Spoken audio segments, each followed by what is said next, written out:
যুলহিজ্জা মাসের চাঁদ দেখার আগে আগেই যে চোখ কি বলে চুল নখ মুছ যেগুলো আমরা কাটি এগুলা এর আগে কাটা লাগলে কাটতে হবে। জিলহজের চাঁদ দেখার পরে এগুলো কাটা বন্ধ করতে হবে। কোন ব্যক্তির জন্য? যে ব্যক্তি কোরবানি দেওয়ার ইচ্ছা পোষণ করেছে।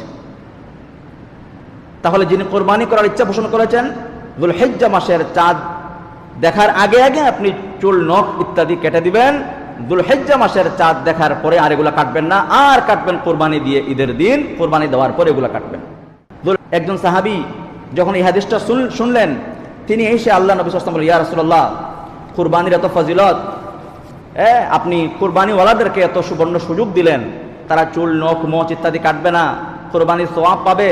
এখন তো আমার কুরবানি করার কোনো যন্ত্র নাই, একটা প্রাণী আছে দুধ দেয়, আমি এটা থেকে দুধ গ্রহণ করি, তো এটা আমার না, আরেকজনের কাছ থেকে নিয়ে আসছি আমি এখন আমি কি এটা কুরবানি দিয়ে দিব?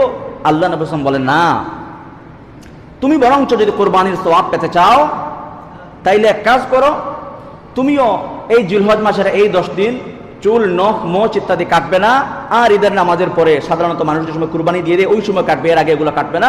এই আমলটা তুমি যদি করতে পারো, তাদের সাথে সাদৃশ্য অবলম্বন করতে পারো, তাহলে আল্লাহ রাব্বুল আলামিন তোমাকেও পরিপূর্ণ একটা কুরবানি করার সওয়াব দান করবেন। সুবহানাল্লাহ। সুতরাং আমরা আল্লাহর কাছে দোয়া করি, যারা কোরবানি করবেন করার নিয়ত করেছেন, আল্লাহ যেন তাদেরকে তাদের কোরবানিগুলোকে আমাদের সকলের কোরবানির জন্য আল্লাহ তাআলা কবুল করে, বলি আমিন। আর যারা কোরবানি করতে সামর্থ্যবান নয়, ওইরকম আর্থিক সচ্ছলতা নয়, তাদের জন্য আল্লাহর কাছে দোয়া কি আল্লাহ রাব্বুল আলামিন তাদের সবার অভাব অনটন দূর করে দিয়ে আল্লাহ রাব্বুল আলামিন যেন তাদেরকেও কোরবানি করার সেই সামর্থ্যবান করে দেন, আল্লাহুম্মা আমিন। আর যাদের সামর্থ্য আছে কিন্তু খালি ফাঁক ফুকর খুঁজে কুরবানি থেকে বাঁচতে চায়, সামর্থ্য আছে কিন্তু কুরবানি দিতে চায় না, আল্লাহ তাদেরকে হেদায়েত দান করুন, আমিন।